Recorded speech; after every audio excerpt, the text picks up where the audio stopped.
will want to tell their grandchildren about the day you drove the traitorous Mason worms back into the dirt! Forward! If Chivalry 2 has taught me anything, it's that there are multiple ways to kill a man using a chicken. I've thrown them, I've swung them, I've stuck them on a catapult and hurled them at unsuspecting archers who probably placed getting hit in the face by a 40-mile-an-hour chicken pretty low on the list of things they expected out of a Tuesday. My flailing, ironclad arse sailing over the walls immediately afterwards was probably even lower. Ostensibly, Chivalry 2 is about the noble art of medieval war. Two armies meeting in mortal conflict at a predetermined location to fight for honour.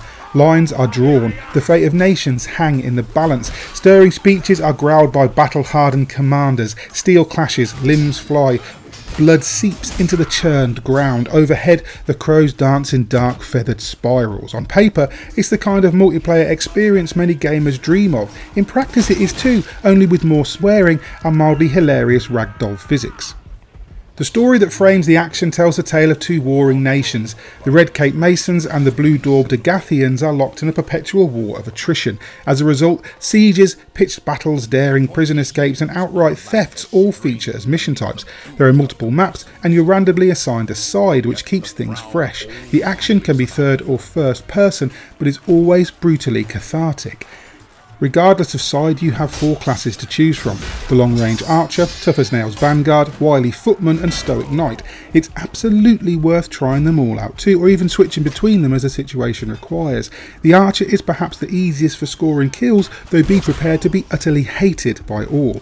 The vanguard and knight are great tanks, while the footman's long weapons can keep the enemy at bay. There are 3 subclasses for each too, such as the shield-bearing guardian on the knight path. Each of the 12 class and subclasses has a unique ability. For example, the archer can drop a lit brazier and ignite their arrows. The vanguard can throw a pot of burning oil. The knight can blow a war horn to heal allies, and the guardian can plant a banner for group buffs. As a footman, you can throw bandage packs to save lives or drop a spike trap. These skills all synergise well in the heat of battle, allowing you to work together with minimum direct communication. An emote wheel allows you to issue commands, say thanks or insult the enemy, among many other things. You can choose between several server types. There are duels, free-for-all playlists and either 40 or 64 player lobbies.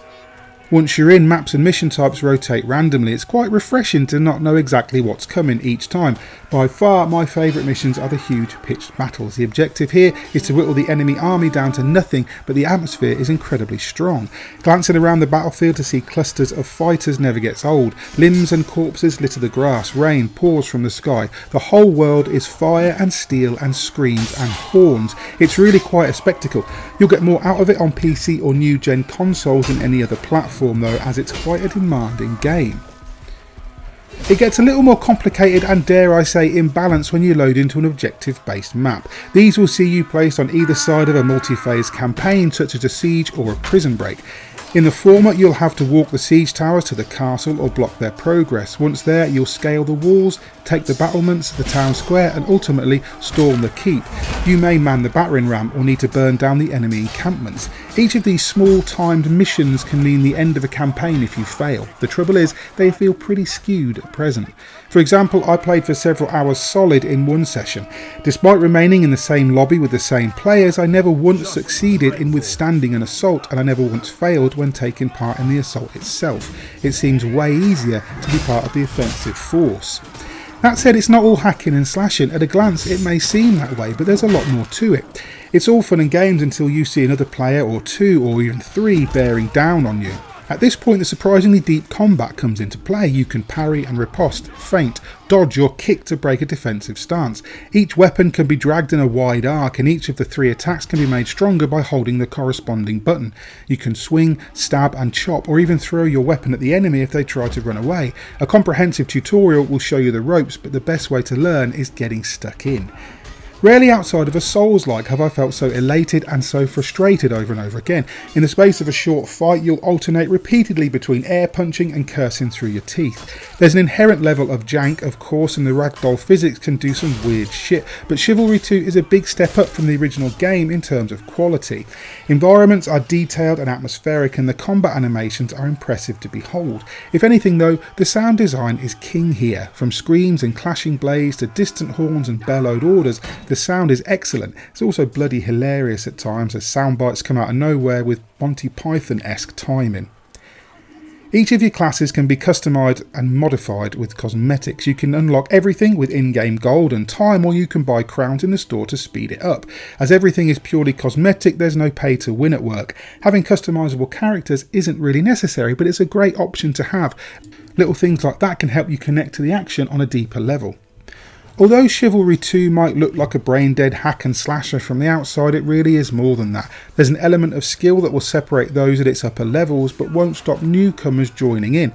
Combat is thrilling and fun, objectives are clear, and each map is detailed and authentic. Most importantly, it feels fresh. There aren't many other games out there doing this, certainly not with this level of humour. It's built for fun and accessibility, and might be one of my biggest surprises so far this year.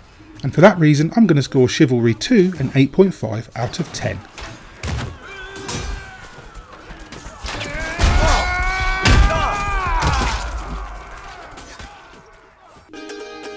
Hey there, Mick Fraser here. Hope you enjoyed that review of Chivalry 2. If you did, hit that like and subscribe button, maybe tag the bell icon too so you're kept up to date with all the reviews, previews, news reviews, what have you, that we post on a given day. And if you want to support us via Patreon, we appreciate everything that you guys do for us. In the meantime, I've been Mick Fraser for God is a Geek. That was a review of Chivalry 2, and you guys have been lovely. Bye.